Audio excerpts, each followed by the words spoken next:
നമ്മളിപ്പോൾ കാണാൻ പോകുന്നത് കുർത്തി സെറ്റാണ്. അപ്പോൾ ഇതിൻ്റെ ഷെയ്ഡ് കളർ കോമ്പിനേഷൻ വന്നിരിക്കുന്നത് പീക്കോ ഗ്രീൻ ആൻഡ് ബ്ലൂ കളറിലുള്ള ഡ്യുവൽ വീവിങ് വന്നിരിക്കുന്ന ഫാബ്രിക്കിലാണ് ഇത് വരുന്നത്.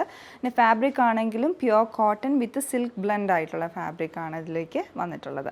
പിന്നെ ഇതിൻ്റെ ഒരു യോക്കിലേക്കാണ് ഇതിൻ്റെ ഡിസൈൻ വരുന്നത്. ബോക്സ് പാറ്റേണിൽ പ്രിൻ്റഡ് കോട്ടൺ ഫാബ്രിക്കും കൊണ്ടുള്ള പാറ്റേൺ ചെയ്തെടുത്തിട്ടുണ്ട്. ഹൈലൈറ്റിംഗ് ആയിട്ടുള്ള മിനിമൽ ഹാൻഡ് വർക്കും ഇതിൻ്റെ യോക്ക് പോർഷനിലോട്ട് വന്നിട്ടുണ്ട്. നെക്ക് റൗണ്ട് നെക്ക് വിത്ത് സ്ലിറ്റ് പാറ്റേൺ ആണ്. സ്റ്റിച്ചിങ് വൈസ് എല്ലാം നല്ല ഫിനിഷിംഗ് ആയിട്ടാണ് ഇതിൻ്റെ പാറ്റേൺ വന്നിരിക്കുന്നത്.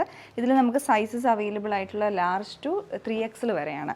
ബോട്ടം വന്നിരിക്കുന്നത് ഇതുപോലെ സെയിം ഫാബ്രിക്കിൽ തന്നെ വന്നേക്കാണ്. വേസ്റ്റ് ഫുൾ റൗണ്ട് ഇലാസ്റ്റിക് ആയിട്ടാണ് ഇതിൻ്റെ ബോട്ടം വരുന്നത്. സ്ട്രെയിറ്റ് കട്ട് മോഡലിലുള്ള നോർമൽ ബോട്ടമാണ് ഇതിൻ്റെ കൂടെ പെയർ ചെയ്തിരിക്കുന്നത്. പിന്നെ ടോപ്പിൻ്റെ വൺ സൈഡ് പോക്കറ്റും വന്നിട്ടുണ്ട്. ദുപ്പട്ട വന്നിരിക്കുന്ന മൽ കോട്ടൺ ഫാബ്രിക്കിലാണ്. അപ്പോൾ അതിലേക്ക് പാറ്റേൺ വർക്കായിട്ട് ഇതുപോലെ ആപ്ലിക് വർക്കുകൾ വന്നിട്ടുണ്ട്. ഓരോ കോർണറിലായിട്ട് ആപ്ലിക് വർക്ക്, അത് സിമ്പിളായിട്ട് ഇതുപോലെ പ്രിൻറ്റഡ് ഫാബ്രിക് തന്നെ അറ്റാച്ച് ചെയ്തിരിക്കുന്ന ഒരു ഡിസൈനാണ്. അപ്പോൾ കോൺട്രാസ്റ്റ് ആയിട്ട് ആ യോക്കിലുള്ള പോലെ ഒരു റെഡിഷ് മെറൂൺ കളറിലാണ് ഇതിൻ്റെ ദുപ്പട്ട പെയർ ചെയ്തിരിക്കുന്നത്. ചുറ്റും ബോർഡർ അറ്റാച്ച് ചെയ്തിട്ടുണ്ട്. അപ്പോൾ ഞാൻ പറഞ്ഞ പോലെ സൈസസ് ലാർജ് ടു 3XL വരെയാണ് അവൈലബിൾ ആയിട്ടുള്ളത്. അപ്പോൾ നിങ്ങൾക്കിത് പർച്ചേസ് ചെയ്യണമെങ്കിൽ ഞങ്ങളുടെ വെബ്സൈറ്റ് ചെക്ക് ചെയ്യുക. പർച്ചേസ് ചെയ്യുന്നതിന് മുന്നേ സൈസ് ചാർട്ടും കൂടി ഒന്ന് ക്രോസ് ചെക്ക് ചെയ്തതിന് ശേഷം മാത്രം ഓർഡർ പ്ലേസ് ചെയ്യുക. Thanks for watching.